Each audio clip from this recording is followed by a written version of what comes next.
While I was away, my children sold my dog. I stood in the doorway of my silent home, travel bag still in hand, staring at the empty space where Max should have been bounding toward me, all wagging tail and sloppy kisses. The house felt wrong, hollow in a way that had nothing to do with its physical dimensions. "Brenda? Stephen?" I called out, dropping my bag and moving deeper into the house. The silence that answered told me everything. My children were hiding, which meant they'd done something they knew would infuriate me.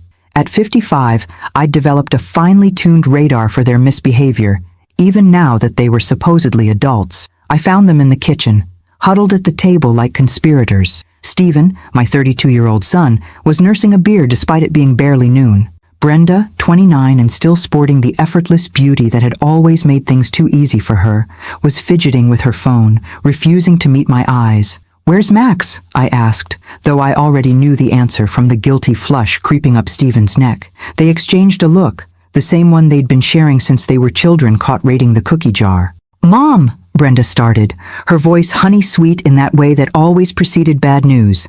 "How was your retirement paperwork trip? Everything finalize okay with the hospital?" "Where is my dog?" I repeated, my voice flat and cold. Stephen sighed, taking a long pull from his beer before answering. "We needed money fast. An opportunity came up that couldn't wait. The floor seemed to tilt beneath me." "You sold Max? My dog? Without asking me?" "Technically, he's the family dog," Stephen countered weakly. "The family dog that I rescued, that I pay for, that sleeps in my room every night," I replied, my hands curling into fists at my sides. "The dog that has been my constant companion since your father decided his secretary was more appealing than his 20-year marriage." "Look, it was a good situation," Brenda jumped in, her tone defensive. "This guy Paul really wanted a Belgian Malinois, and Max looks exactly like one." "Max is a mixed-breed rescue who happens to resemble a Malinois," I corrected sharply. "I've told you that countless times." "Well, nobody can tell the difference," Stephen shrugged. "Even that dog breeder at the park thought he was purebred." I stared at my children.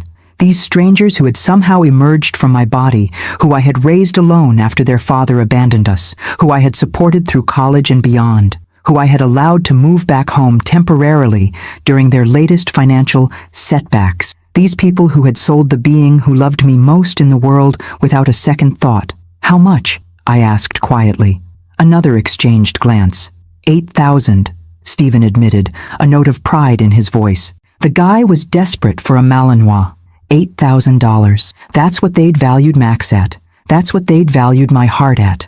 I didn't shout. I didn't throw things. I simply asked in the calmest voice I could muster, "Who bought him?" "Mom, it's done," Brenda said, reaching for my hand. I pulled away. "Max is gone. Let's move forward." "Who bought my dog?" I repeated, enunciating each word precisely. "Some older guy named Paul Matthews," Stephen finally answered. "Lives in that new development by the lake. Seemed decent enough. Rich. Max will be fine." I turned and walked to my bedroom without another word, closed the door softly behind me, and only then allowed my legs to give way as I sank to the floor. Max's bed sat empty in the corner, his favorite squeaky toy still perched on top where he'd left it when I departed for my trip 5 days ago. After allowing myself exactly 3 minutes of devastation, I pulled out my phone and dialed the number Stephen had reluctantly provided. My hands trembled slightly, but my voice was steady when a deep voice answered. "Matthews. Mr. Matthews, my name is Jane Parker," I began, summoning the professional tone I'd perfected during 30 years as a head nurse. "I believe you recently purchased a dog from my children. A dog that wasn't theirs to sell." There was a brief pause before he responded, his tone noticeably cooling. "Mrs. Parker, what an interesting coincidence. I was actually planning to contact you today. It seems your children have created quite a problematic situation." "My children sold my dog without permission," I said, cutting to the chase. "I'd like to arrange to get him back." "Your children did significantly more than that," Matthews replied, an edge entering his voice. "They committed fraud by selling a mixed-breed dog under false pretenses, claiming he was a purebred Belgian Malinois with exceptional bloodlines. Unfortunately for them, I'm not just an old lonely guy looking for company, as they apparently described me." My stomach dropped. "Mr. Matthews, I work for an organization that utilizes service dogs for specific operations," he continued. We require Belgian Malinois with certain genetic traits. Your Max is a lovely dog, but he failed every genetic test we conducted this morning. I never claimed he was purebred, I explained quickly. He's a rescue. He just happens to look remarkably like a Malinois. I understand that now, Matthews replied, his tone softening slightly. But your children deliberately misrepresented him to a government agency. That's federal fraud, Mrs. Parker. I closed my eyes, the full weight of what my children had done crashing down on me. I'm so sorry. I had no idea. I believe you, he said after a moment. But this puts us all in a difficult position. Your children have committed a serious offense. I took a deep breath. Mr. Matthews, I completely understand your anger. What they did was inexcusable. But perhaps we can find a solution that doesn't involve drastic measures? There was a pause, then something that sounded almost like a suppressed chuckle. Mrs. Parker, would you like your dog back? More than anything, I answered without hesitation. And your children, have they learned from their previous mistakes in life? I considered the question, thinking of the string of temporary situations and just until I get back on my feet arrangements that had defined my relationship with Stephen and Brenda for the past decade. Honestly, no, I admitted. They've always counted on me to fix their problems. I've always provided a safety net. Then perhaps it's time for a lesson that finally sticks, Matthews suggested, his tone shifting to something almost conspiratorial. I have a proposition for you, Mrs. Parker. One that could return Max to you, teach your children a valuable lesson, and potentially prevent them from spending the next few years in a federal prison. Despite everything, I found myself intrigued. I'm listening. Excellent. I'll be at your house tomorrow at 8 a.m. with Max and some official colleagues. I suggest you don't warn your children of my visit. What exactly are you planning? I asked, a seed of concern forming. Just a bit of educational theater, Matthews replied, and I could hear the smile in his voice. Nothing that will cause permanent damage, just enough to make them think twice before committing fraud again, or selling property that doesn't belong to them. Against all logic, I found myself smiling too. Mr. Matthews, this is highly irregular. Please, call me Paul, he responded. And yes, it's irregular, but sometimes irregular lessons are the ones that stick best. What do you say, Jane? Partners in a small crime of parental justice? I looked again at Max's empty bed, thinking of the years of unpaid loans, broken promises, and dodged responsibility, of how my children had casually sold the being I loved most in the world to cover yet another round of financial irresponsibility. 8 a.m., I confirmed. Don't be late, Paul. The next morning, I was calmly drinking coffee in the kitchen when the doorbell rang precisely at 8 o'clock. Stephen, still in his pajamas, grumbled something unintelligible as he shuffled to answer, clearly annoyed at being awakened so early. I waited, counting the seconds before my son's surprised yelp echoed down the hallway. It was showtime. Mom! Stephen's panicked voice carried through the house. Mom, you need to come here right now. I took my time rising from the kitchen table, smoothing my slacks before walking unhurriedly toward the front door. The scene that greeted me was exactly as I'd imagined during my sleepless night. Stephen stood frozen in the doorway, face ashen. Behind him, I could see Paul Matthews, not the doddering old man my children had described, but a commanding presence in an impeccable suit, his silver hair and fit physique giving him the air of someone accustomed to authority. Beside him, tail wagging frantically at the sight of me, was Max, straining against his leash. And flanking them were two stern-faced men in dark suits, official-looking badges glinting on their belts. Good morning, I said calmly, as if finding federal agents at my door was an everyday occurrence. Mrs. Parker, Paul greeted me with perfect formality, though I caught the glint in his eye. I believe we spoke yesterday about a matter concerning your children. Yes, of course, I nodded. Please, come in. Mom, what the hell is going on? Stephen hissed as the group entered our living room. Brenda emerged from upstairs, her usual flawless makeup already in place despite the early hour.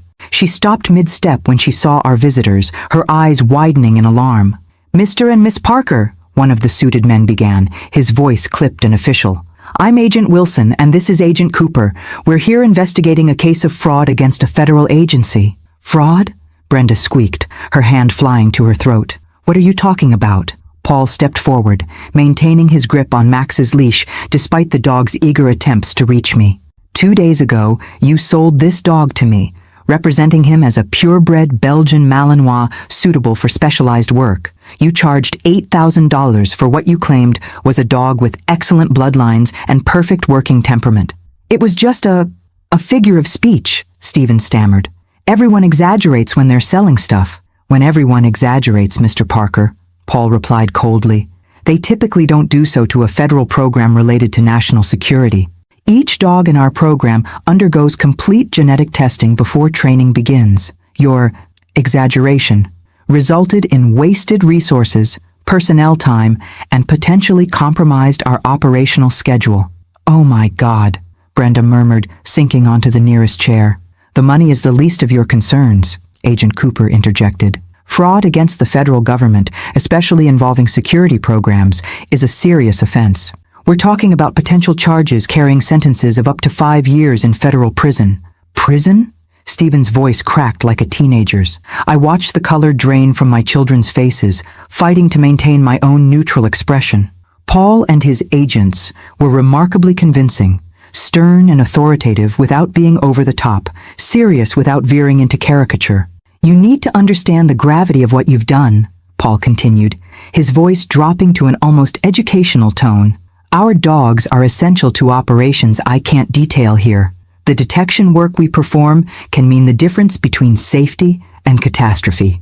When you fraudulently introduced an unsuitable animal into our program, you potentially compromised more than you realize. Max, apparently tired of the conversation about his genetic inadequacies, finally managed to slip his collar and immediately bounded toward me with a joyful whine. I quickly set down my coffee mug before being nearly knocked over by 35 pounds of ecstatic dog who tried to lick every inch of my face while whimpering with happiness. He clearly recognizes his true owner, Agent Wilson observed with a touch of irony. Please, Brenda begged, tears now flowing freely down her cheeks. It was a terrible mistake. We had no idea. Isn't there some way to resolve this? The agents exchanged glances while Paul watched me still receiving Max's enthusiastic welcome home. Something silent passed between us before Paul cleared his throat. Mrs. Parker, he addressed me. As the rightful owner of the animal in question, and apparently an innocent party in this fraudulent transaction, your position may influence how we proceed. Would you care to offer any perspective on this matter? I gently pushed Max aside and stood, casually straightening my clothes. My children looked at me with expressions that mixed fear and desperate hope. The mommy who had always rescued them, who had always found a way to cushion their falls. I believe my children made a serious error in judgment, I began, my voice steady and measured. They sold property that wasn't theirs to sell under false pretenses for personal gain. This shows not only dishonesty, but a troubling disregard for consequences. Stephen and Brenda exchanged panicked glances. This was not the maternal defense they had expected. However, I continued after a calculated pause, I don't believe federal prison is necessarily the most constructive response. Perhaps we can find a solution that ensures they fully understand the seriousness of their actions, make appropriate restitution, and establish a path toward more responsible behavior in the future. Paul appeared to consider my words, though a careful observer might have noticed a gleam of approval in his eyes. What do you propose, Mrs. Parker? First, naturally, complete repayment of the funds received, I responded promptly. Second, substantial community service, preferably related to animal welfare. Third, and most importantly, I turned to face my children directly. Immediate independence. No more living with mother, no more financial bailouts, no more escaping the consequences of their choices. The agents conferred in hushed tones, while Paul observed the Parker siblings with studied intensity. This could be acceptable, he finally declared, with some additions. Regular monitoring by our department for a probationary period, background checks that may limit certain employment opportunities, and naturally, a permanent record of this incident in their files, which while not a criminal conviction, may appear in deeper background investigations in the future. Stephen and Brenda nodded frantically, clearly willing to agree to anything that didn't involve handcuffs. All of this will be formalized in a legal agreement you'll sign today, Agent Cooper added, removing official-looking documents from his briefcase. Breaking any term of this agreement will result in the reinstatement of the original criminal charges with no possibility of future settlement. For nearly an hour, The agents methodically reviewed each clause of the agreement, detailing the various laws Brenda and Stephen had violated, the potential damage they could have caused, and the serious legal repercussions they would face if they breached the terms. Max, oblivious to the human drama, had settled contentedly at my feet, occasionally sighing happily as he received absent-minded pets. When the documents were finally signed and the agents prepared to leave, Paul addressed the Parker siblings one last time. "You got very lucky today," he stated gravely. "Your mother showed more faith in your potential for rehabilitation than your actions warranted. I suggest you don't waste this opportunity." As I walked the group to the door, Max trotting faithfully at my side, Paul paused briefly on the threshold. "Max is truly a remarkable dog," he commented, a genuine smile softening his severe features for the first time that morning. "Mixed breed or not, he has a character many pedigreed dogs would envy." "Thank you for bringing him back," I replied, lowering my voice so my shell-shocked children couldn't overhear. "And for the educational production." "It was my pleasure," Paul responded with a twinkle in his eye.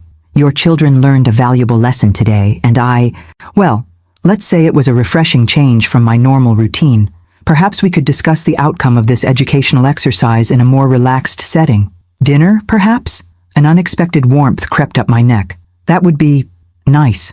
"Excellent," he smiled, handing me a business card.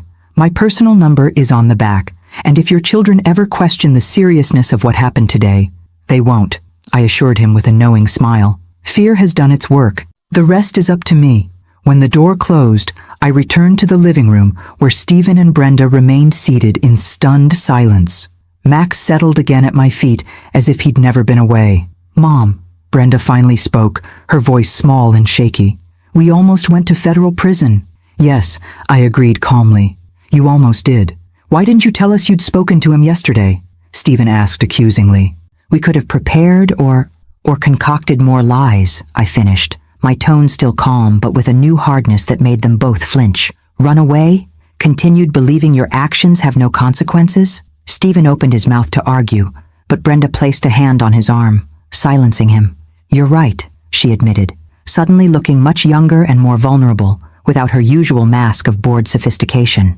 "What we did was terrible, to you and to Max. And now we have permanent records with some government agency," Stephen groaned, running his hands over his face.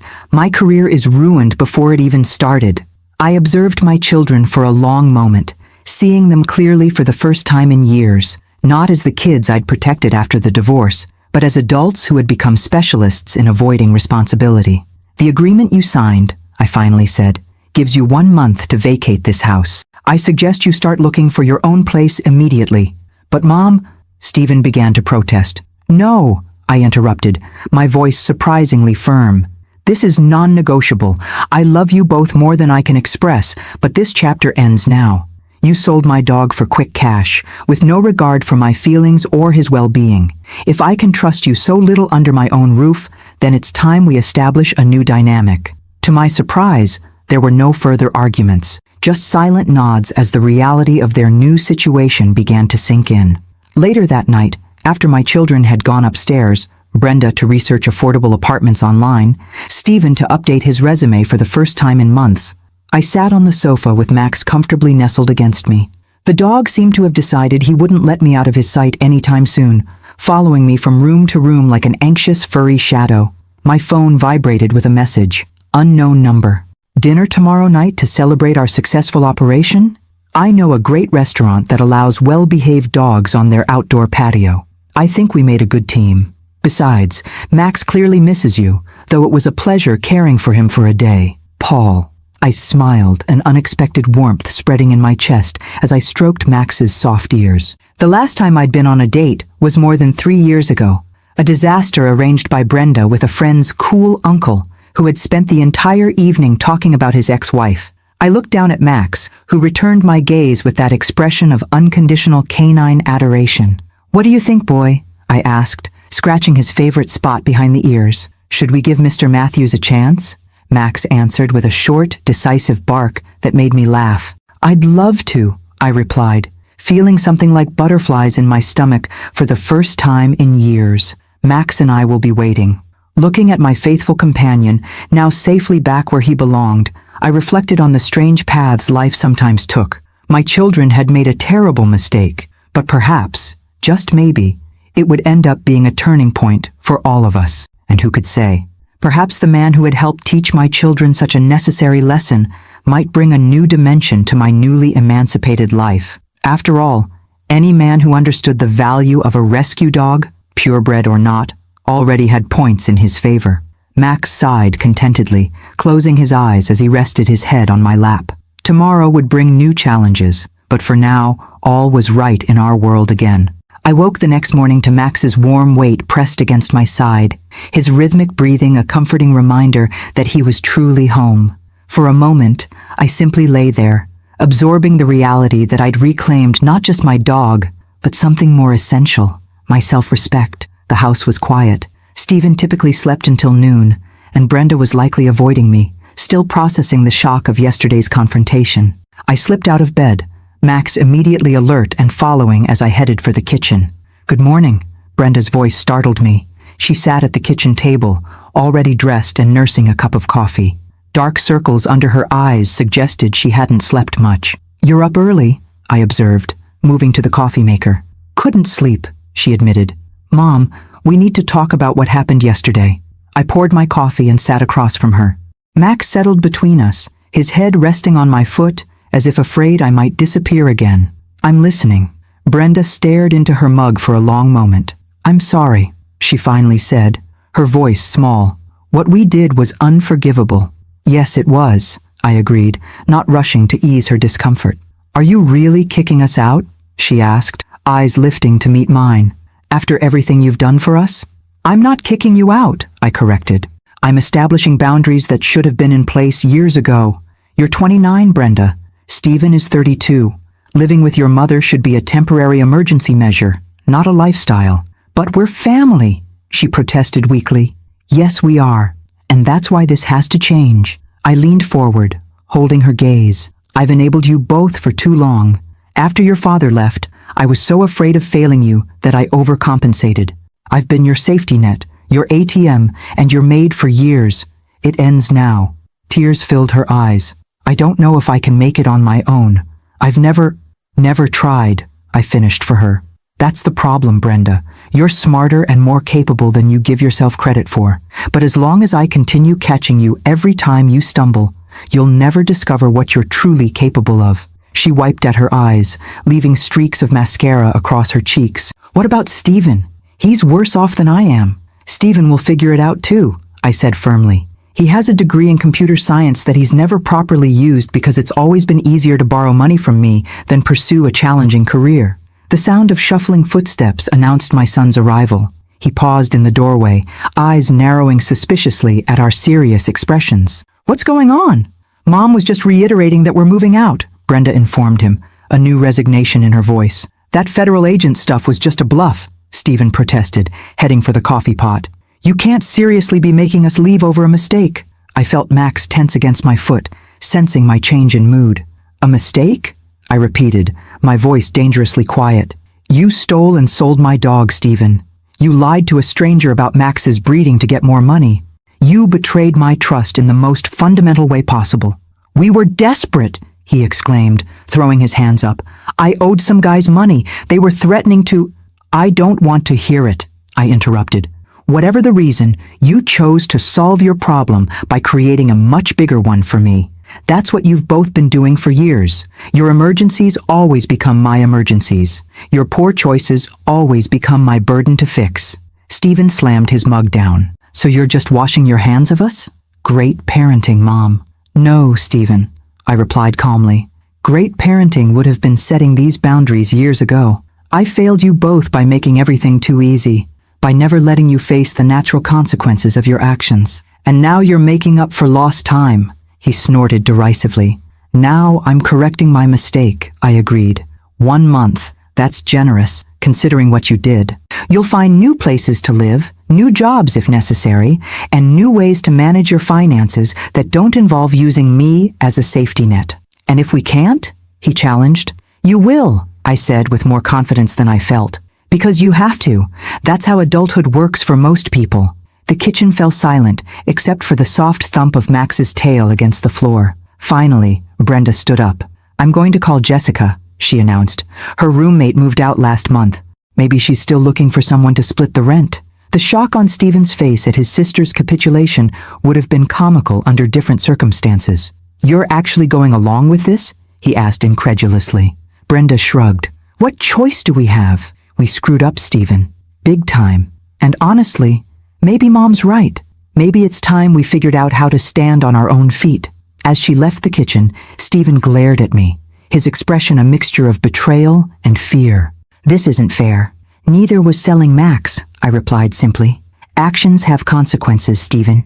It's time you learned that." After he stormed out, I finished my coffee in the sudden quiet of the kitchen, Max's head now in my lap as I absently stroked his ears. The confrontation had gone better than expected with Brenda, worse with Stephen. But the boundary was set. Now I just had to stick to it.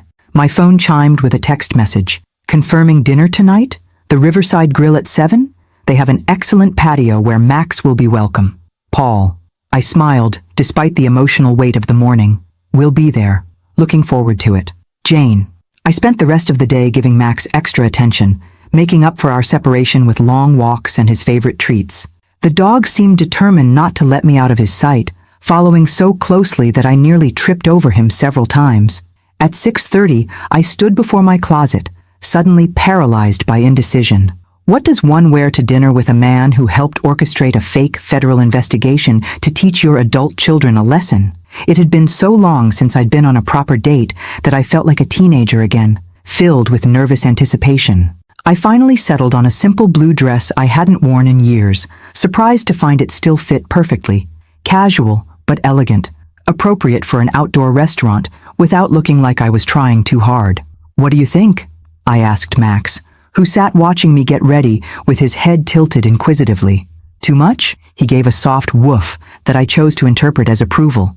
As I applied lipstick, another long-forgotten ritual, I caught my reflection in the mirror and paused. The woman staring back looked different somehow, more confident, more defined, as if the boundary setting of the past 24 hours had sharpened my edges, bringing me back into focus after years of allowing myself to become a blurry background character in my own life. A soft knock at my bedroom door interrupted my thoughts. "Come in," I called, expecting Stephen with another round of complaints. Instead, Brenda peeked in, her expression uncertain.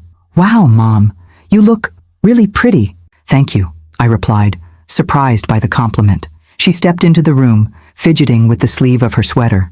"You're going out with him, aren't you? The government guy." "Paul," I corrected. "And yes, we're having dinner." Is it a date?" I considered the question. "I think so." "That's good," she said softly. "You haven't dated anyone since Dad left. It's about time." I turned to face her fully, trying to read the emotions behind her words. "Brenda, are you okay with this? With everything that's happening?" She sighed, sinking onto the edge of my bed. "I'm not okay exactly, but I think I understand. And maybe it's what we all need." "It is," I assured her, reaching out to squeeze her hand. "You and Stephen have so much potential. You just need to stop hiding from it." "I called Jessica," she said. "I'm going to look at the room tomorrow. It's small, but I can afford it if I pick up more hours at the boutique." Pride swelled in my chest. "That's a good start." "What about Stephen?" she asked, worry creasing her brow. "He's not handling this well." "Stephen will adjust," I said, hoping I sounded more confident than I felt. "He has to, and so do I. We've all been stuck in this unhealthy pattern for too long." Brenda nodded, then stood and surprised me with a quick hug. "Have fun tonight, and tell Max not to wait up," she added with a small smile. After she left, I checked my appearance one final time, grabbed Max's leash, and headed for the door. Stephen was nowhere to be seen, but I could hear muffled phone conversations from his room. Whether he was searching for housing options or complaining to friends about his unreasonable mother remained to be seen.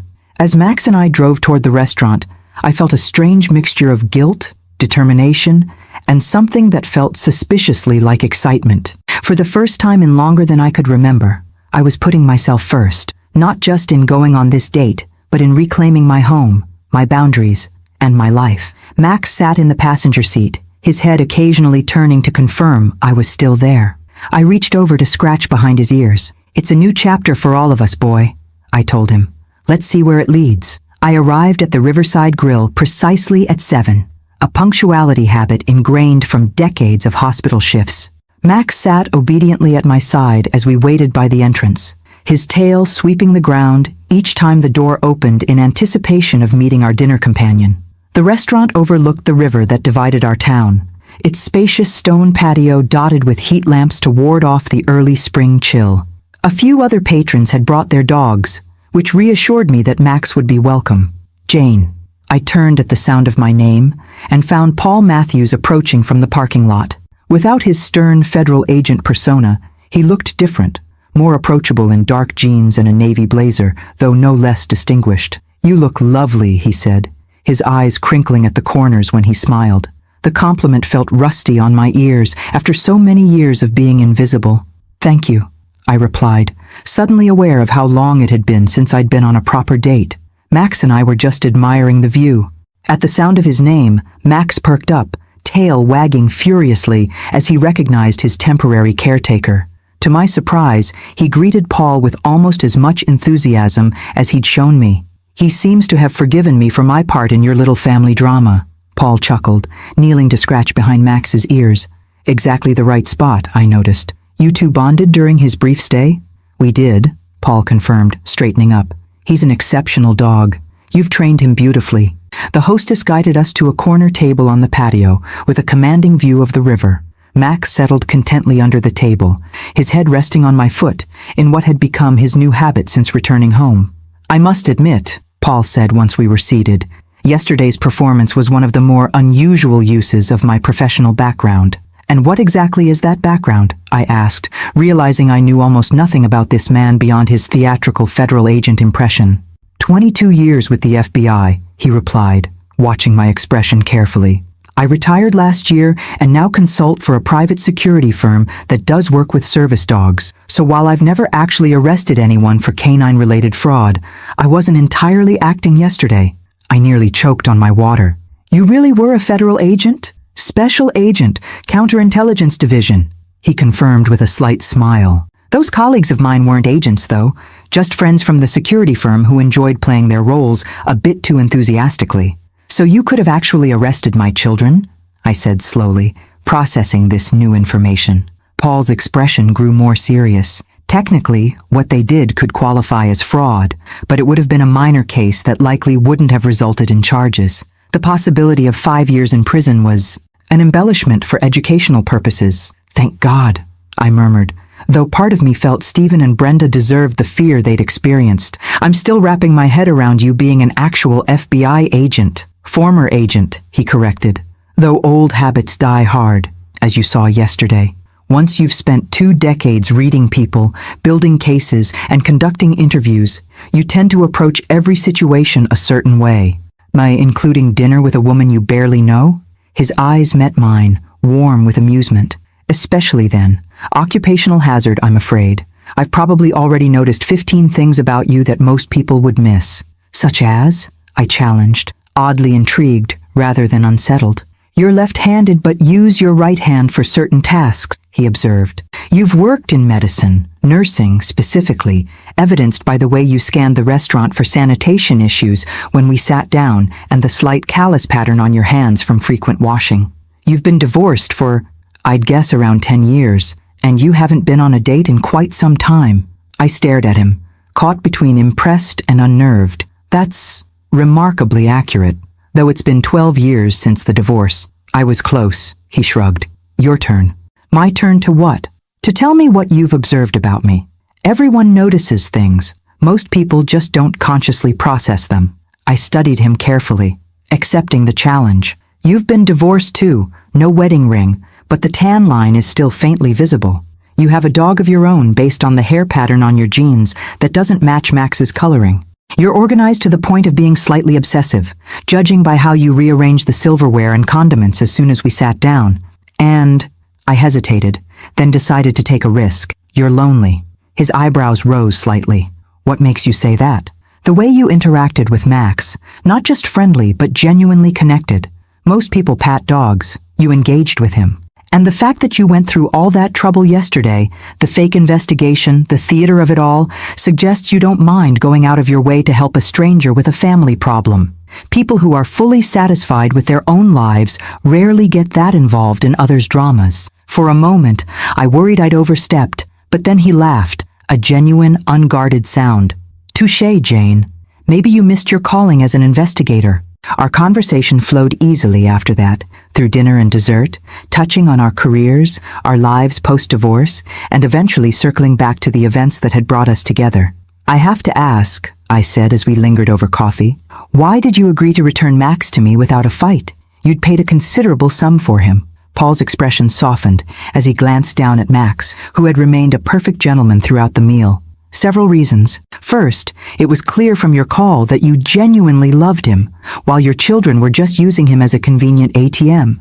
Second, the security firm really does use Malinois for certain operations, and Max, wonderful as he is, wasn't suitable for that work. And third, I prompted, sensing there was more. A slight smile played at the corners of his mouth. Third, I was intrigued by a woman who, instead of yelling or threatening when her children sold her dog, calmly called the buyer and proposed a rational solution.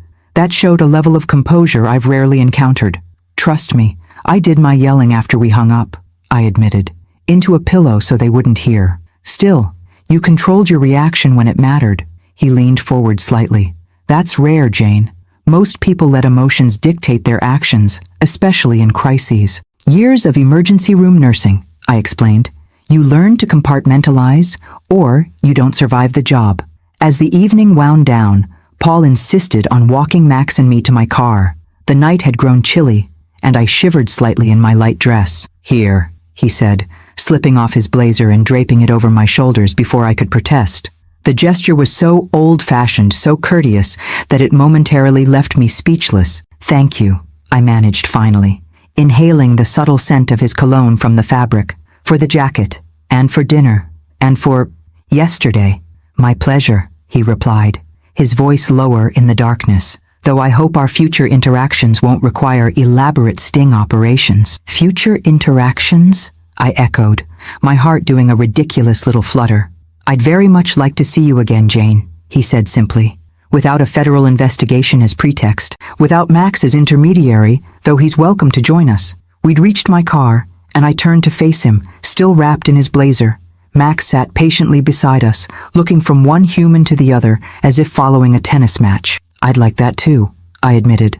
For a moment we stood in comfortable silence, the night air filled with the sound of the river and distant restaurant conversations. Then Paul leaned forward slowly, giving me plenty of time to step back if I wanted to. I didn't.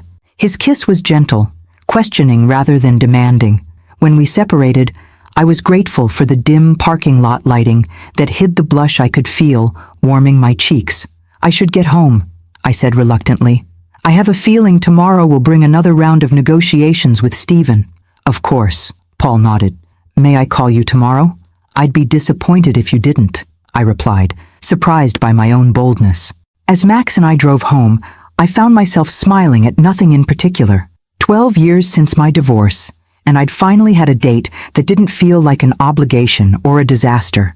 A date that ended with a kiss that made me feel like something other than just a mother, a nurse, a responsible adult. The house was dark when we arrived, though a faint blue light from beneath Stephen's door suggested he was still awake, likely gaming or watching videos. Max trotted through the familiar rooms, doing his nightly patrol before settling on his bed, in my room, with a contented sigh. I hung Paul's blazer carefully on my closet door, making a mental note to return it on our next meeting. The thought of seeing him again sent another little flutter through my chest, a sensation so long forgotten that it took me a moment to recognize it as simple happiness. As I prepared for bed, I checked my phone to find a text from Paul. Thank you for a wonderful evening. Max was the perfect chaperone. Looking forward to seeing you again soon. I typed back, the pleasure was mine. Max gives you his approval, which is high praise indeed. His reply came swiftly. I'm honored. Sleep well, Jane. 3 simple words, yet they warmed me as I slipped under the covers. Max jumped up to settle beside me, a privilege I rarely allowed but felt he'd earned after his ordeal. What do you think, boy? I whispered, scratching his favorite spot. Are we really doing this? Dating at my age? Max's only response was to press closer against my side, his steady breathing eventually lulling me toward sleep. Whatever tomorrow brought with my children, at least today had given me something I hadn't expected. A reminder that my life still held possibilities beyond being a safety net for Stephen and Brenda. For the first time in longer than I could remember, I fell asleep thinking about my own future, not just theirs. The next morning brought reality crashing back in the form of Stephen's voice, loud and agitated, coming from the kitchen. I dressed quickly, wondering what new crisis had emerged overnight. Max followed at my heels as I ventured downstairs to find Stephen pacing, phone pressed to his ear. "I don't care what the policy says," he was saying, his free hand gesticulating wildly. "I've been a customer for 3 years. You can't just—" He broke off, listening, then cursed. "Fine. Whatever." He slammed the phone down on the counter and turned to find me watching from the doorway. "Problems?" I asked mildly. "Credit card company froze my account," he muttered, running a hand through his disheveled hair. "Said I missed too many minimum payments. That tends to happen," I agreed, moving past him to start the coffee. "What will you do?" "What do you think?" he countered, his tone accusatory. "I need to borrow some money to get them off my back until—" "No," I interrupted calmly. The single word hung between us, simple and non-negotiable. Stephen stared at me, as if I'd suddenly started speaking a foreign language. "What do you mean, no?" he sputtered. "Mom, this is serious. They're talking about sending it to collections." "I understand it's serious," I replied, measuring coffee grounds with deliberate precision. "But my answer is still no. You're 32, Stephen. Figure it out." His face flushed with anger. "So this is how it's going to be now?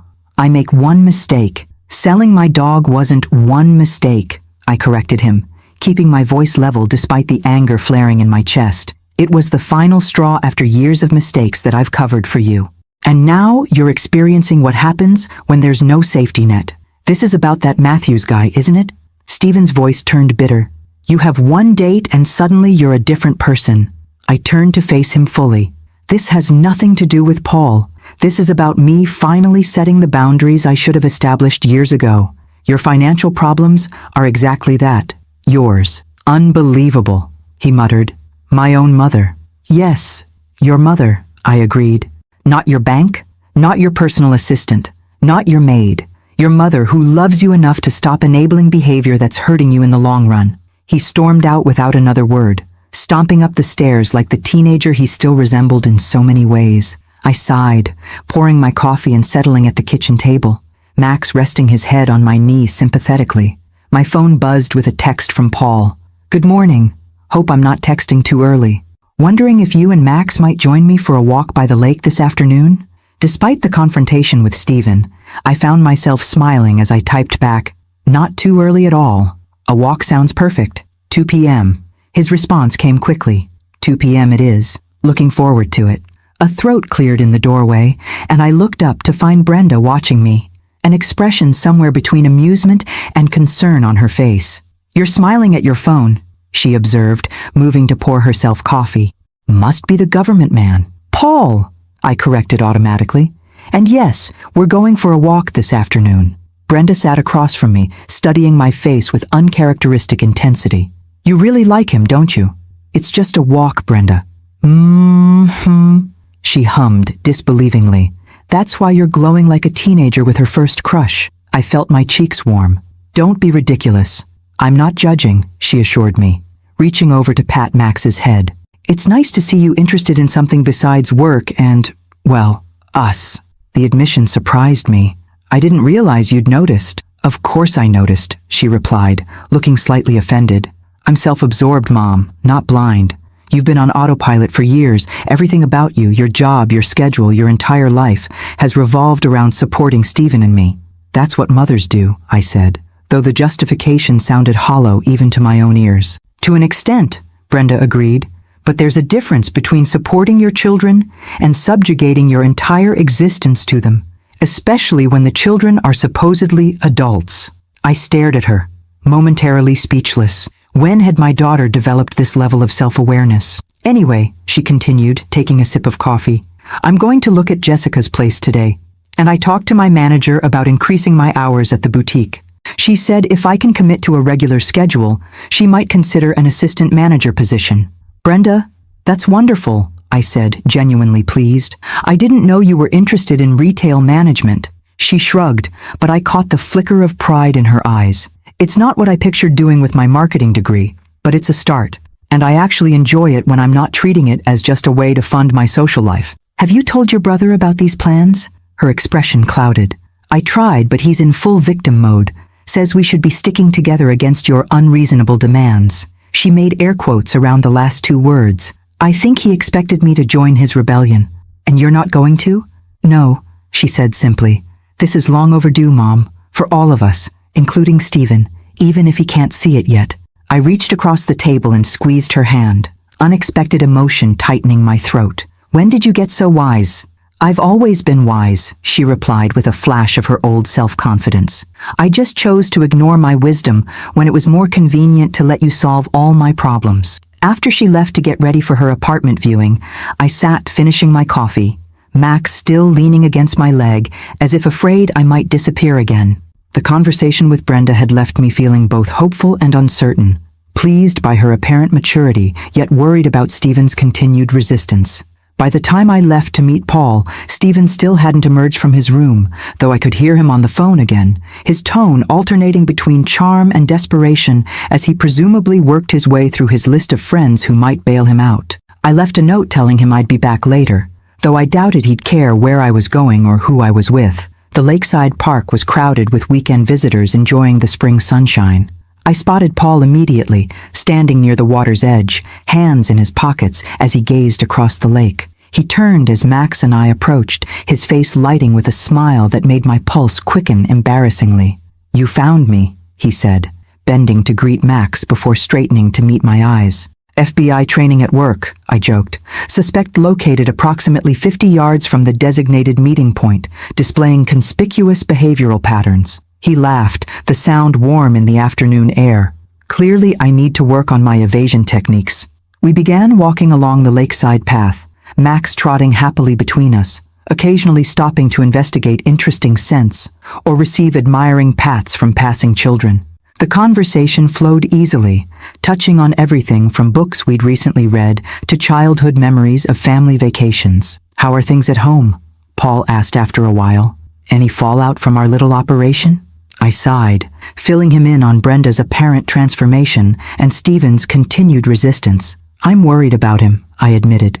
He's never had to truly stand on his own before. I'm not sure he knows how. He'll learn, Paul assured me. Sometimes the only way to swim is to find yourself in deep water. I just hope he doesn't drown first, I murmured. Paul stopped, turning to face me fully. You're doing the right thing, Jane. For all of you.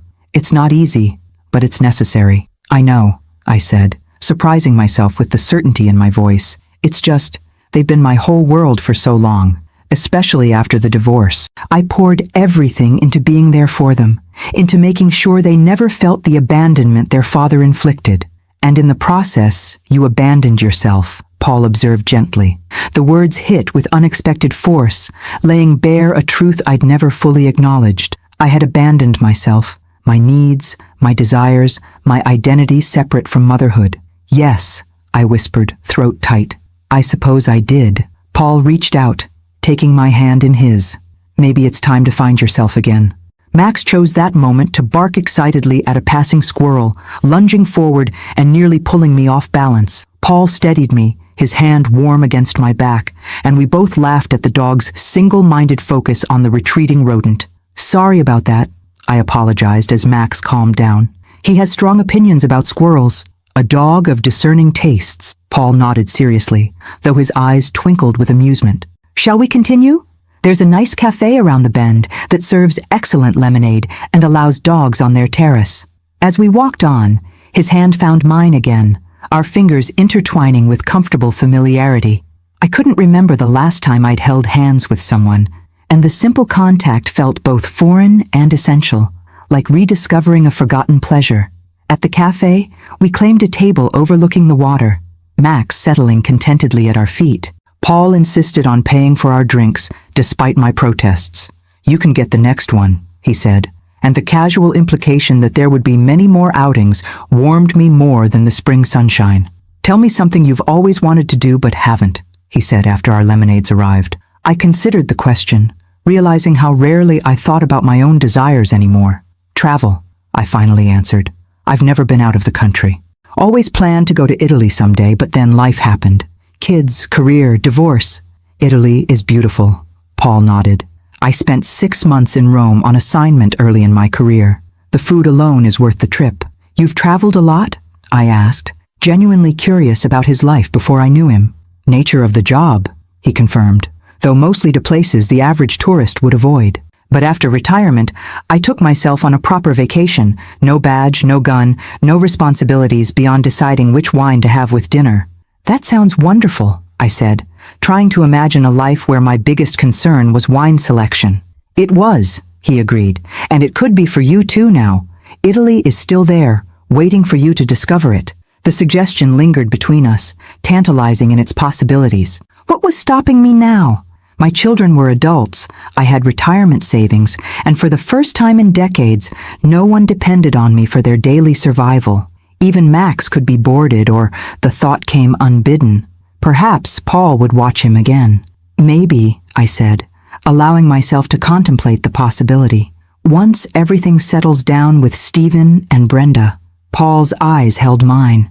"Don't wait too long, Jane. Life has a way of filling whatever space we give it. If you don't make room for your dreams, other demands will happily occupy that territory." As Max and I drove home later, his words echoed in my mind. How many times had I deferred my own desires, always putting them off until some unspecified future when everyone else's needs had been met? A future that never seemed to arrive. The house was quiet when we returned.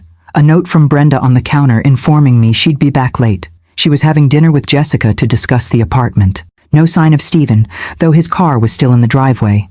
I fed Max, then fixed myself a simple dinner, enjoying the rare peace of an empty house. As I ate, I opened my laptop and found myself Googling Italy travel packages. Just looking, I told myself, just considering possibilities. By the time I went to bed, I'd bookmarked 3 potential itineraries and requested information from a travel agency specializing in solo tours for women over 50. Not a commitment, I reminded myself. Just exploring options. Max jumped up to join me, circling 3 times before settling against my side with a contented sigh. I stroked his soft fur, thinking about Paul's words, about abandoned selves and rediscovered dreams. "Things are changing, boy," I whispered, "for all of us." I woke to the sound of shattering glass, followed by cursing. Instantly alert, I glanced at the clock, 3:17 a.m., and slipped out of bed. Max was already at the door, hackles raised, a low growl rumbling in his throat. "Shh," I whispered, placing a calming hand on his head. "Let me check." The hallway was dark, but light spilled from the kitchen below. I crept down the stairs, Max following despite my signal to stay. At the bottom, I paused, listening. Stupid. Worthless. Stephen's voice, slurred and angry. Another crash followed. I rounded the corner to find my son swaying in the middle of the kitchen, surrounded by broken glass and spilled liquor. An empty bottle lay on its side near his feet, and he was fumbling with another from the cabinet, where I kept a few spirits for special occasions. "Stephen?" I said cautiously. He spun around, nearly losing his balance. His eyes were bloodshot, his clothes disheveled. "Well, look who's here," he sneered. "Mother of the year. You're drunk," I stated the obvious, surveying the destruction, "and making a mess." "What do you care?" he snarled, gesturing wildly with the bottle still clutched in his hand. "You've made it perfectly clear we're just burdens to you." Max pressed against my leg, sensing the tension. His presence steadied me as I took a deep breath, determined not to escalate the situation. "Put the bottle down, Stephen," I said calmly. "Let's get this cleaned up, and we can talk in the morning when you're sober." "Always so reasonable," he mocked, taking a swig directly from the bottle. "Perfect Jane Parker, never loses her cool, just calmly destroys her children's lives. That's enough," I said, my patience wearing thin. "You're 32 years old, not 17. This behavior is unacceptable." "Unacceptable," he repeated mockingly. "Know what's unacceptable? My own mother choosing some random guy over her children, kicking us out because her new boyfriend doesn't like us cramping her style. This has nothing to do with Paul, I replied, keeping my voice level despite the anger building in my chest. This is about you and Brenda learning to stand on your own feet. And if you're so concerned about having a place to live, destroying my kitchen at 3 a.m. isn't exactly your best strategy. He laughed, a harsh, bitter sound. Your kitchen, your house, your dog. Everything's yours, isn't it? God forbid we touch any of your precious possessions. Stephen, you're drunk and upset. Let's talk tomorrow. No! He shouted, slamming the bottle down on the counter so hard I feared it might break too. We're talking now. You want to know what my day was like? I spent 8 hours calling everyone I know, begging for money or a place to crash. Know what I learned? Nobody wants a 32-year-old loser who lives with his mommy. The raw pain beneath his anger was palpable, but I steeled myself against the familiar urge to rescue him. I'm sorry it was difficult, I said quietly. But facing these realities is part of growing up, something you've avoided for too long. Growing up, he sneered. Is that what you're doing with your FBI boyfriend? Having a midlife crisis? I felt my composure slipping. My relationship with Paul is none of your concern, and I suggest you stop now before you say something you'll regret. Or what? He challenged, his expression ugly with alcohol and resentment. You'll kick me out sooner? Report me to your fake federal agent friends? Or you'll damage our relationship beyond repair? I replied honestly. I'll always love you, Stephen, but I'm quickly losing respect for you. And once that's gone, it's very hard to get back. Something in my tone must have penetrated his drunken haze. He blinked, momentarily silent, then reached for the bottle again. Leave it, I said sharply. You've had enough. Don't tell me what to do, he muttered, but his defiance seemed half-hearted now. Then act like an adult I don't need to give instructions to, I countered. Clean up this mess, go to bed, and in the morning, start figuring out your life instead of blaming me for your problems. I turned to leave, signaling for Max to follow. He's not coming back, you know, Stephen called after me, his voice suddenly small. Dad didn't, and this Paul guy won't either. They never do. I stopped, my heart aching despite my anger. This, then, was the real wound. Not just my withdrawal of financial support, but the fear of another abandonment. Stephen had been 15 when his father left, old enough to understand betrayal, but not its causes. Paul isn't your father, I said without turning around. And I'm not the same woman your father left. Whatever happens between Paul and me has nothing to do with you and Brenda. But you need to understand something, Stephen. Even if he walked away tomorrow, nothing would change. This new boundary is permanent. I continued upstairs without waiting for his response, though I heard what sounded like a choked sob behind me. Every maternal instinct urged me to go back, to comfort my hurting child. But the rational part of me knew that comfort now would only reinforce the pattern we were trying to break. In my bedroom, I sat on the edge of my bed, trembling slightly from the confrontation. Max pressed his warm body against my legs, offering silent support. I'm doing the right thing, I whispered, as much to convince myself as anything. He needs this, even if he hates me for it. From downstairs came the sound of halting movements, then the tentative clink of glass being collected. At least he was cleaning up his mess, a small step, but perhaps the beginning of accepting responsibility. I lay back down, though I knew sleep would be elusive now. My phone glowed with a text notification I hadn't noticed earlier. Thinking of you. I had a wonderful time today. Sweet dreams, Jane. Paul's simple message brought an involuntary smile to my lips, despite the turmoil of the night. I typed back, knowing he wouldn't see it until morning. Tonight was difficult with Stephen, but I'm standing firm. Your support means more than you know. Thank you for a lovely day. As I set the phone aside, I realized something had shifted within me. 6 months ago, even 6 weeks ago, I would have rushed to smooth things over with Stephen, to protect him from the consequences of his actions, to restore family harmony at any cost. Now, despite the pain it caused us both, I was holding the line. It wasn't about punishment. It wasn't even about teaching him a lesson.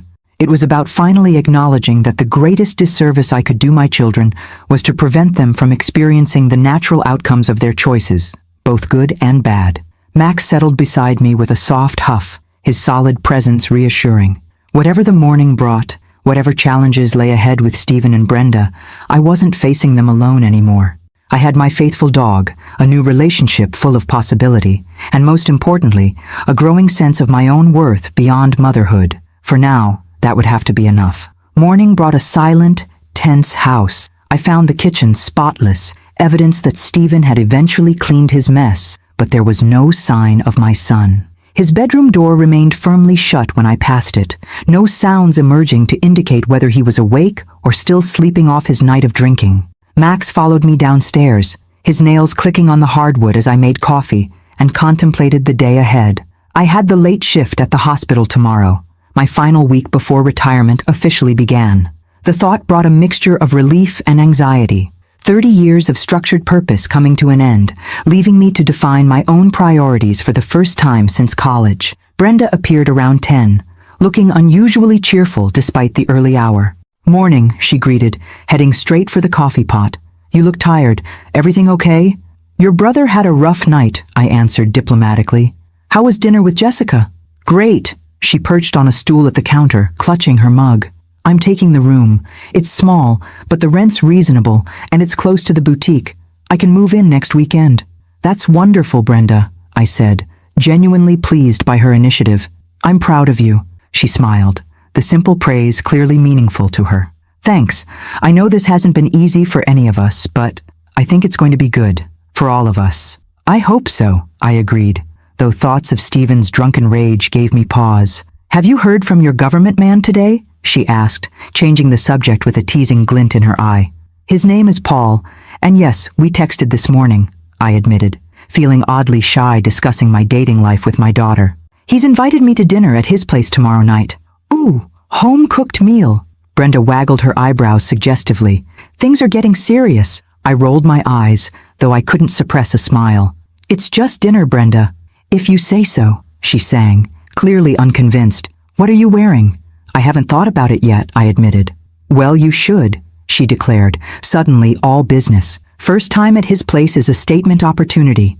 Not too casual, but not overly formal either. You want to look effortless, but intentional." Despite myself, I laughed. "When did you become a dating expert?" "I may be terrible at money management and life decisions, but fashion and dating strategy?" She flipped her hair dramatically. "That's my superpower." The moment of levity was interrupted by Stephen's appearance. He stood in the doorway, pale and disheveled, eyes bloodshot and puffy. The casual observer might attribute his appearance to hangover alone, but I recognized the evidence of tears as well. "Morning," he mumbled, not meeting anyone's eyes as he shuffled toward the coffee. Brenda shot me a questioning look, but I shook my head slightly, silently asking her not to press for details about last night's confrontation. "I was just telling Mom I found a place," she said instead, her tone deliberately upbeat. "Jessica's roommate moved out, so I'm taking the room." Stephen grunted non-committally, focusing intently on doctoring his coffee with sugar and cream. "Have you made any progress with your housing search?" I asked carefully. He shrugged, still avoiding eye contact. "Maybe. Looking at a few options." The lie was transparent, but I chose not to challenge it. Last night's explosion had cleared the air somewhat, exposing the raw hurt beneath his anger. Pushing now would only drive him back behind his defensive walls. "Let me know if you need help with moving logistics," I offered. "For both of you." Stephen finally looked up, surprise briefly replacing the guardedness in his expression. "You'd still help with that?" "Of course," I replied simply. "Setting boundaries doesn't mean I've stopped caring, Stephen. It just means I'm changing how I show it." He processed this for a moment, then nodded slightly before retreating with his coffee, the conversation apparently exhausting his limited social resources for the morning. After he left, Brenda whistled softly. "What happened last night?" I sighed, giving her an abbreviated version of Stephen's drunken confrontation while omitting some of his crueler accusations. "He'll come around," she said when I finished, though she sounded less certain than before. "He just needs time to process. This is harder for him than for me." "Why do you think that is?" I asked, genuinely curious about her perspective. She considered the question seriously. "Stephen was always Dad's favorite. When Dad left, it hit him differently, like double rejection. I think he transferred all that need for approval to you, and now he feels like you're abandoning him too." She shrugged. "Plus, he's a guy. They have more ego wrapped up in the whole independence thing." The insight surprised me. Again, I found myself wondering when my fashionista daughter had developed such emotional intelligence. That's remarkably perceptive, Brenda. I'm not just a pretty face, Mom, she replied with a wink, sliding off the stool.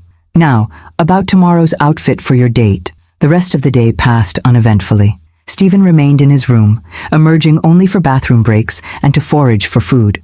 I took Max for a long walk, the spring air filled with the scent of new blossoms and fresh-cut grass.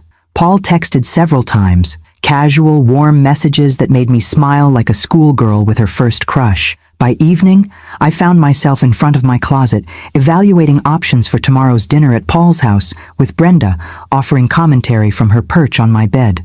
Not that one, she objected when I held up a sensible navy dress. Two-job interview. You want something softer, more feminine. I am 55, Brenda, I reminded her dryly. Not 25. Age is irrelevant, she declared with the confidence of youth. What matters is how the clothes make you feel. She rummaged through my closet, pushing hangers aside with increasing dismay. Mom, when was the last time you bought something just because it made you feel pretty? I tried to remember. Before the divorce? Maybe for a work function 5 years ago? The question exposed yet another way I'd neglected my own needs and desires over the years. I can't remember, I admitted. Brenda's expression softened. That settles it. We're going shopping tomorrow. You need something special for this date. I have a shift tomorrow, I reminded her. You're off at 3, right? The mall's open until 9. Plenty of time. Her tone brooked no argument. Consider it my thank you for not throwing us out on the street immediately. Despite my protests about unnecessary expenses, part of me was touched by her enthusiasm, and by the prospect of spending time together that didn't involve crisis management or financial support. All right, I conceded, but nothing too revealing or expensive. Trust me, she grinned. I'm going to find something that makes FBI man's eyes pop out of his head. His name is Paul, I corrected, for what felt like the 100th time, though I couldn't help smiling at her description. After she left, I sat on the edge of my bed, suddenly overcome by the strangeness of it all. A week ago, my life had followed the same patterns it had for years. Work, home, enabling my adult children, occasional outings with Max, rinse and repeat.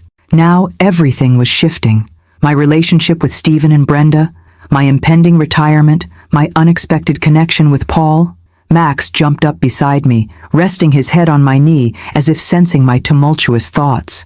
I scratched behind his ears, grateful for his steady presence through all the changes. What do you think, boy? I asked softly.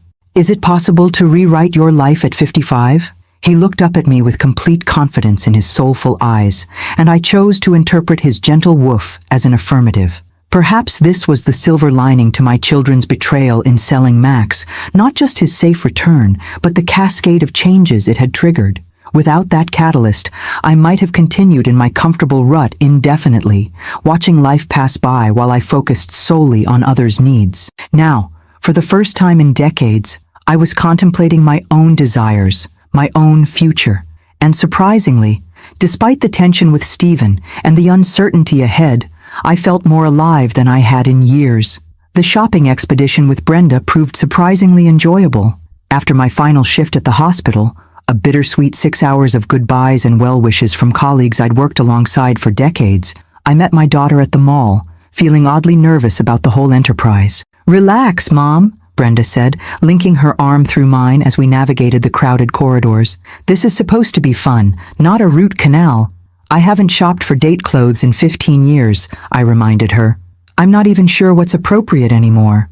That's why you have me, she replied confidently, steering me toward a boutique I'd passed countless times but never entered. Trust the expert. For the next 2 hours, I tried on more outfits than I had in the previous 5 years combined. Brenda was a surprisingly thoughtful stylist, selecting pieces that flattered my figure without pushing me too far beyond my comfort zone. She rejected anything matronly. You're dating, not attending a church social, Mom, while also vetoing items I found too revealing. We want elegant with a hint of sexy, not desperate housewife. Eventually, we settled on a soft wrap dress in a deep teal that Brenda insisted brought out my eyes, paired with heeled sandals that added height without sacrificing comfort. The outfit was undeniably more stylish than my usual practical attire, yet it still felt like me, just a slightly more polished version. What do you think? Brenda asked as I examined my reflection. I love it, I admitted, surprised by how much I meant it. The woman in the mirror looked confident, attractive, and yes, even a little sexy. All things I hadn't associated with myself in far too long. Paul won't know what hit him, she declared with satisfaction. As we left the store with our purchases, Brenda suggested stopping for coffee. Sitting across from her in the cafe, watching her chat animatedly about her new job responsibilities and apartment plans, I felt a shift in our relationship. Less mother-daughter, more like friends. Equal adults sharing their lives rather than one constantly rescuing the other. I don't think I've properly thanked you, I said during a lull in conversation. Brenda looked puzzled. For what? The dress? You paid for it. For adapting so gracefully to these changes, I explained. For understanding why they're necessary, instead of fighting me like your brother. She stirred her latte thoughtfully. I was angry at first, she admitted. When you said we had to move out, my initial reaction was pure indignation. How dare you after all these years of supporting us? But then I started thinking about what my life would look like in 5 years if nothing changed. And, I prompted when she paused, and it was depressing, she said bluntly. Still living in my childhood bedroom, working a job I treat as temporary even though I've been there 3 years, watching my friends build careers and relationships while I'm stuck in permanent adolescence, she shrugged. Once I saw it that way, I realized you're doing us a favor, not punishing us. I reached across the table and squeezed her hand. I'm so proud of you, Brenda. I know this isn't easy. It's not, she agreed. But neither is watching your mother put her entire life on hold while you waste your potential. That's a different kind of burden. Her words hit me with unexpected force. I'd always viewed my sacrifices as necessary, even noble, the essence of good mothering. It had never occurred to me that my children might feel guilt or responsibility for how completely I'd subsumed my identity into caring for them. Well, I said, trying to lighten the suddenly emotional moment, you don't need to worry about that anymore. As you can see, I'm officially rejoining the land of the living. Good, she replied firmly.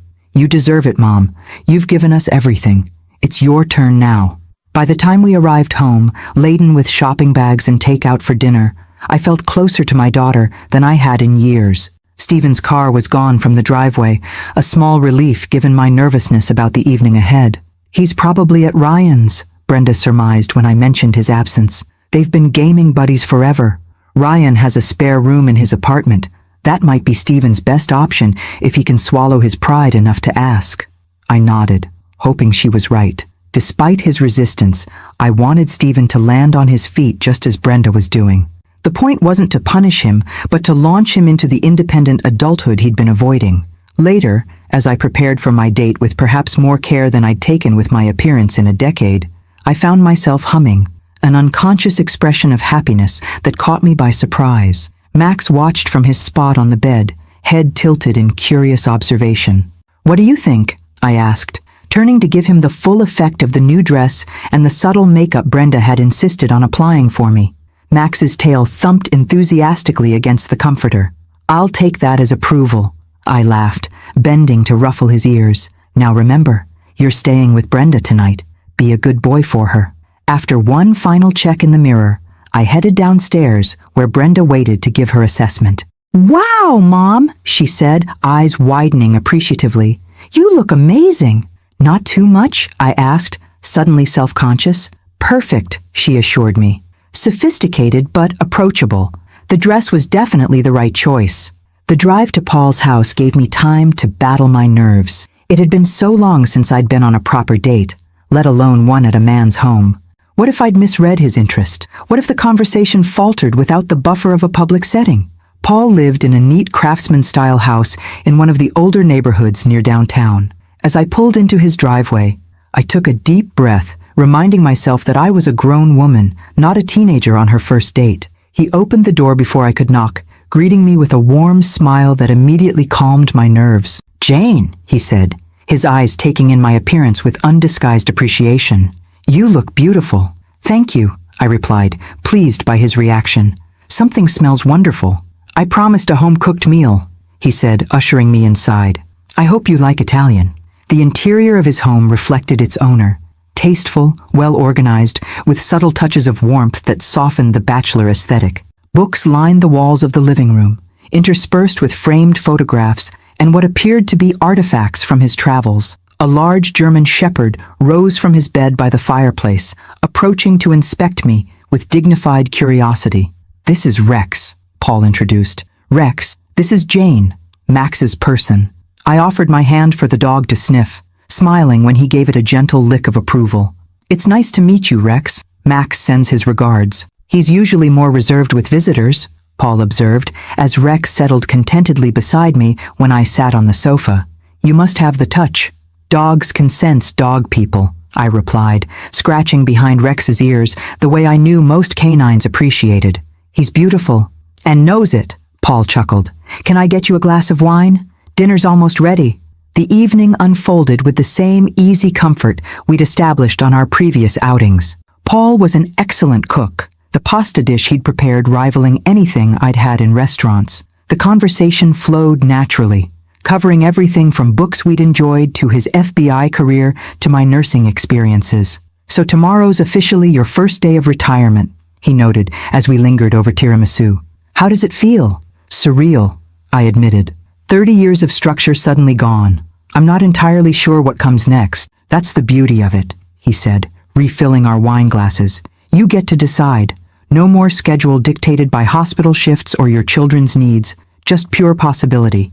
"It's both liberating and terrifying," I confessed. "I've defined myself as a nurse and a mother for so long.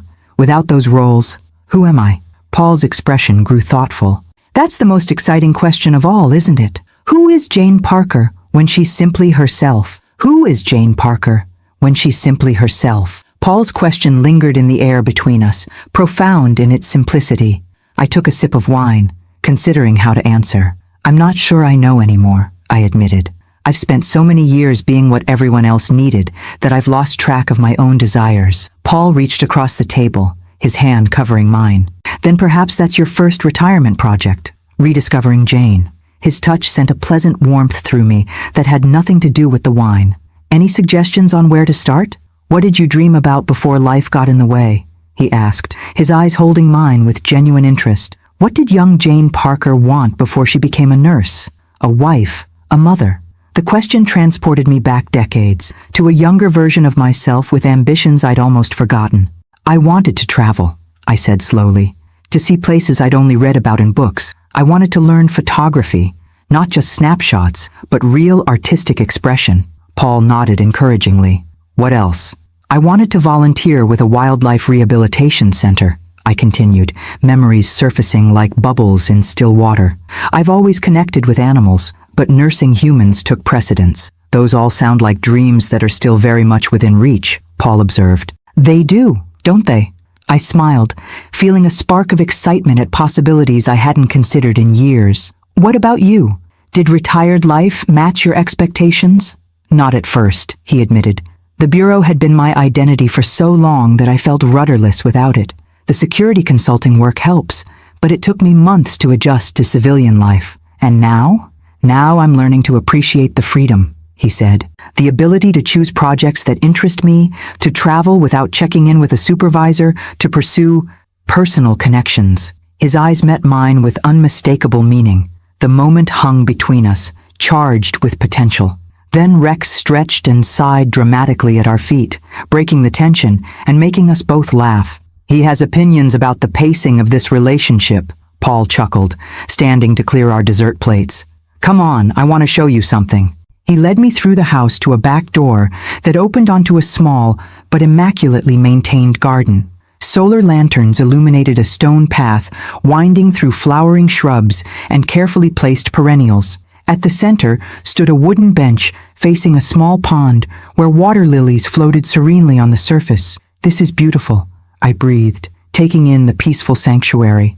"My retirement project," Paul explained, guiding me to the bench. I knew nothing about gardening when I started. Killed more plants than I care to admit. But there's something therapeutic about creating beauty from bare earth. We sat side by side, close enough that our shoulders touched. The night air carried the scent of jasmine and the gentle splash of the pond's small fountain. Rex settled at our feet, apparently content to chaperone from a discreet distance. "The day we met," Paul said after a comfortable silence, "when you called about Max, I almost didn't answer. Unknown numbers usually mean telemarketers or someone wanting free security advice. I'm glad you did, I replied softly. So am I. He turned slightly to face me. I've enjoyed getting to know you, Jane, more than I expected to enjoy anything at this stage of my life. Even though our introduction involved elaborate deception and fake federal agents, I teased. He laughed, especially because of that. It showed me your strength, your commitment to doing what's right, even when it's difficult. Not many parents would have the courage to let their children face the consequences of their actions. I'm still not sure I'm doing the right thing, I confessed, especially with Stephen. He's so angry, so resistant. He'll come around, Paul assured me. Or he won't. Either way, you've given him the opportunity to grow up at last. That's all any parent can do. His understanding, the absence of judgment in his voice, moved me deeply. For years, I'd shouldered my parental burdens alone, making decisions without a partner to validate or challenge my choices. Having someone who saw the complexity of my situation without immediately offering simplistic solutions felt like a gift I hadn't known I needed. Thank you, I said simply, for understanding, for not thinking less of me because my children are complicated. We're all complicated, he replied, his hand finding mine in the dim garden light. It's what makes life interesting. In that moment, with night-blooming flowers scenting the air and Paul's hand warm against mine, I felt a peace I hadn't experienced in years. Not the exhausted resignation I'd mistaken for contentment, but genuine tranquility. The sense that whatever challenges lay ahead, I wasn't facing them alone anymore. When Paul leaned toward me, his intention clear in his eyes, I met him halfway. His kiss was gentle but confident, a perfect balance of respect and desire. Unlike our first kiss in the restaurant parking lot, this one lingered, deepening as I responded with an enthusiasm that surprised even me. When we finally separated, both slightly breathless, Paul brushed a strand of hair from my face with tender precision. I've been wanting to do that properly since our walk by the lake, he admitted. I've been wanting you to, I confessed, feeling a girlish blush warm my cheeks despite my age. His smile in response made my heart flutter in a way I'd thought long past. Would it be too forward to tell you I'm hoping this is just the beginning? Not too forward at all, I assured him, leaning in for another kiss that answered his question more eloquently than words could. Rex eventually decided we'd had enough private time, inserting himself between us with a determined nudge that made us both laugh. Jealous? Paul asked his dog, scratching behind the shepherd's ears. He's just reminding us that we have plenty of time, I suggested, though part of me, a part I'd neglected for far too long, wished we could continue where we'd left off. As if reading my thoughts, Paul squeezed my hand. He's right, of course. We have time. No need to rush. The patience in his voice, the implicit promise of future evenings together, warmed me more than any hasty passion could have. This wasn't a fleeting connection, but the careful foundation of something that could last, something worth building slowly. When I finally checked my watch, I was shocked to discover it was nearly midnight. I should go, I said reluctantly. I promised Brenda I wouldn't be too late. Paul walked me to my car, his arm around my waist in a gesture that felt both protective and respectful.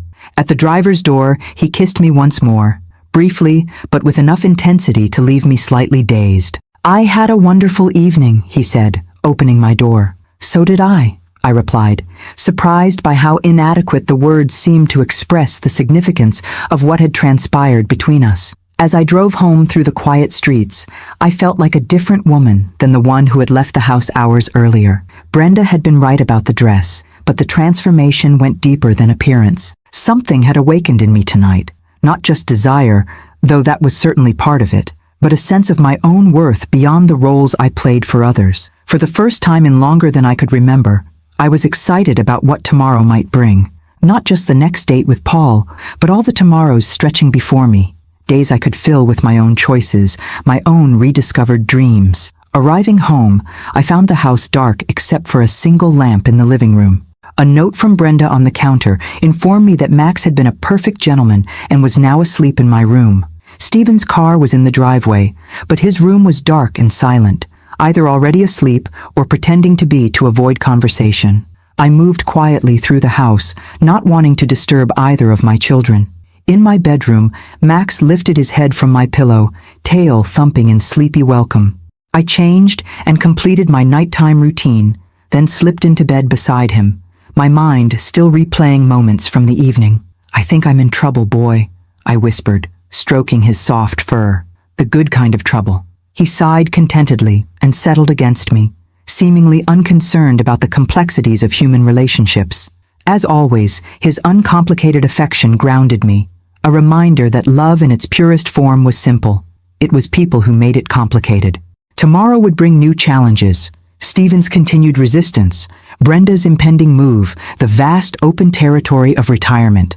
But tonight, I allowed myself to simply savor the memory of Paul's kisses, the promise in his eyes, and the glimpse I'd caught of a future brighter than I'd dared to imagine. For the first time in years, I fell asleep looking forward to my own life, not just to facilitating others. I woke to the sound of movement downstairs, drawers opening and closing, muffled voices, the occasional thump of something heavy being set down. For a moment, I was disoriented, the memories of last night's kisses in Paul's garden mingling with the present reality of morning in my own home.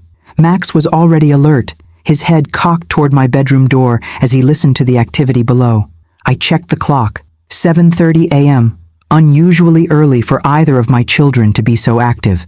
"Let's investigate," I murmured to Max, pulling on a robe before heading downstairs. The scene in the kitchen stopped me in my tracks. Stephen stood at the counter, boxing up the mismatched collection of mugs and glasses he'd accumulated over the years. Brenda was at the table, sorting through a stack of mail and papers, organized piles forming around her. Both looked up at my appearance. "Morning, Mom," Brenda greeted cheerfully. "Sorry if we woke you." "What's going on?" I asked, taking in the boxes and bags scattered across the kitchen floor. Stephen cleared his throat awkwardly. "Packing. I found a place. Ryan's letting me take his spare room until I can get something on my own." The announcement, delivered with uncharacteristic humility, momentarily left me speechless. After days of resistance and anger, this sudden capitulation seemed almost suspicious. "That's great," I managed finally. "When did you decide this?" He shrugged, focusing intently on wrapping a Star Wars mug in newspaper. "Last night, I did some thinking and realized you were right. It's time." Brenda caught my eye, giving me a subtle nod that suggested she knew more about this transformation than she was saying. I made a mental note to question her later. "Well, I'm glad," I said carefully, not wanting to say anything that might disrupt this fragile progress. "Do you need help?" "Now we've got it," Stephen replied, still not quite meeting my gaze. "Most of my stuff is still in boxes from when I moved back in anyway." I poured myself coffee from the pot they'd already brewed, watching my children work together with an efficiency that surprised me. Whatever had prompted Stephen's change of heart, it had apparently included a truce with his sister. "How was your date?" Brenda asked with calculated casualness, though the gleam in her eye suggested genuine curiosity. "Lovely," I answered, unable to suppress a smile. "Paul's an excellent cook." "And?" she prompted, clearly expecting more details. "And that's all you need to know," I replied primly, though my blush likely gave me away. Stephen made a sound somewhere between a groan and a laugh. "Please, no details. I'm dealing with enough without thinking about my mother's love life." There was no malice in his tone. If anything, he sounded almost amused, but I approached the subject cautiously nonetheless. "Are you really okay with this, Stephen? With me seeing Paul?" He paused his packing, finally looking directly at me. "It's weird," he admitted, "but I guess it's also weird that I expected you to just exist for us without having a life of your own." He shrugged. "Ryan pointed out that was pretty selfish of me." "Ryan sounds wise," I observed, filing away this friend's name as a positive influence. "He's a pain in the ass," Stephen muttered, though with obvious affection. "But yeah, he called me out on a lot of my bullshit last night, said I was acting like a spoiled teenager instead of a grown man." "And you listened?" I couldn't hide my surprise. Stephen's expression grew serious. "When the drunk guy you've been crashing with tells you you're being immature, it's kind of a wake-up call." Brenda snorted. "That, and he told Stephen either to man up or find somewhere else to sleep." "Thanks for that, sis." Stephen shot her an irritated look before turning back to me. "Look, Mom, I'm sorry about the other night. I was drunk and angry and said a lot of things I shouldn't have. You're right that it's time for me to stand on my own feet. It's just scary." The admission, so contrary to Stephen's usual bravado, touched me deeply. "It is scary," I agreed. "Change always is. but you're capable of so much more than you've allowed yourself to be these past few years." He nodded, a determined look replacing his usual cynicism. "Yeah, well, time to find out, I guess." By noon, both Stephen and Brenda had packed their essentials, enough to move out, though they'd need to return for the rest of their belongings. We loaded Stephen's car first, the three of us working together in a harmony that felt both familiar and entirely new. As he prepared to leave for Ryan's apartment, I found myself unexpectedly emotional. "Call me when you're settled in," I said, trying to keep my voice steady. Stephen hesitated, then stepped forward to hug me. A real hug, not the perfunctory embrace he'd offered on holidays and birthdays in recent years. "Thanks, Mom," he said quietly, "for not giving up on me, even when I was being an ass." I hugged him back tightly, blinking away tears. "Never. No matter what happens, I'm always your mother." He pulled away, clearly uncomfortable with the emotional moment, but making an effort nonetheless. "I know I haven't shown it, but I appreciate everything you've done for us, and I'm going to make you proud. Eventually." "You already do," I assured him. "This right here, taking responsibility, facing your fears, this makes me proud." After he drove away, Brenda helped me carry her boxes to my car. We'd arranged to move her things to Jessica's apartment that afternoon, officially emptying my nest for the first time in years. "What changed with Stephen?" I asked as we loaded the trunk. "Last I saw, he was dead set against moving out." Brenda grinned. "I may have called Ryan last night while you were on your date, filled him in on the situation, and suggested he might have more influence than we did at this point." "Sneaky," I observed admiringly. "Strategic," she corrected. "I learned from the best. Besides, Stephen respects Ryan's opinion, and Ryan's been trying to get him to grow up for years." As we drove toward Jessica's apartment, Brenda chattering about her decorating plans for her new room, I found myself reflecting on the whirlwind of change these past 2 weeks had brought. From the shock of discovering Max had been sold to the confrontations with my children, to the unexpected romance blooming with Paul, my life had transformed more in 14 days than in the previous 14 years. "You're awfully quiet, Mom," Brenda observed as we neared her new home. "Having second thoughts about the empty nest?" "Not at all," I assured her truthfully. "Just marveling at how quickly everything has changed. For the better, though, right?" she asked, a hint of uncertainty in her voice. "Absolutely for the better," I confirmed. "For all of us, I think." After helping Brenda settle into her new space, a cozy room in a well-maintained apartment that she and Jessica were already excitedly planning to redecorate, I returned home to a house that felt both strangely empty and wonderfully peaceful. Max greeted me at the door, his entire body wiggling with delight at my return. "Well, boy," I said, kneeling to receive his enthusiastic welcome, "it's just you and me now. How does that feel?" His tail wagged furiously in what I chose to interpret as approval. I wandered through the house, noting how different it felt without the constant presence of my adult children. Not lonely, as I might have feared, but open, full of possibility rather than obligation. My phone chimed with a text from Paul. "Thinking of you today. Dinner again tomorrow night? This time, let me take you out properly." I smiled, typing back, "I'd love that, though your garden was pretty perfect." His response came quickly. "The garden will be waiting whenever you're ready to visit again. So will I." The promise in those simple words sent a pleasant shiver through me. At 55, I was experiencing the butterflies and anticipation I'd thought belonged exclusively to youth. It was both terrifying and exhilarating to feel so alive again, so attuned to my own desires after years of numbness. Max followed me to the back porch, where I sat watching the afternoon sunlight filter through the trees in my small yard. On impulse, I pulled out my phone and searched beginner photography classes near me. Several options appeared, including a weekend workshop at the community college starting the following month. Without allowing myself time for second thoughts, I registered and paid the fee. Then, feeling bold, I searched Italy tours for solo travelers. The results were intimidating in their abundance, but I bookmarked several that looked promising for further research later. Small steps toward reclaiming dreams I'd set aside decades ago. Small steps toward becoming the Jane Parker I might have been, if life had taken different turns. As the sun began to set, casting long shadows across my yard, I felt a profound sense of peace settle over me. The path ahead wasn't entirely clear, but for the first time in years, I was excited to discover where it might lead, not just for my children, but for myself. You know, Max, I said quietly, if Stephen and Brenda hadn't sold you, none of this might have happened. Max tilted his head, his expressive eyes fixed on mine with canine devotion. In a strange way, I continued, their betrayal gave us all a fresh start. Me, them, even you with your weekly playdates with Rex that Paul's already planning. Max's tail thumped against the porch boards at the mention of his new canine friend. I suppose sometimes the worst moments can lead to the best changes, I mused, scratching behind his ears the way he loved. If you can find the courage to face them head on instead of hiding from the pain. The wisdom of that thought settled around me like a comfortable blanket. Through all the upheaval of the past 2 weeks, I'd discovered strengths I'd forgotten I possessed, connections I hadn't known I was missing, and a future brighter than any I'd dared to imagine in years. As Max and I sat watching the sunset together, I silently thanked my children for their misguided decision to sell my dog. In trying to solve their problems through deception, they had inadvertently given all of us the push we needed to create better, more authentic lives. Sometimes betrayal was actually the beginning of something beautiful. You just had to be brave enough to follow where it led.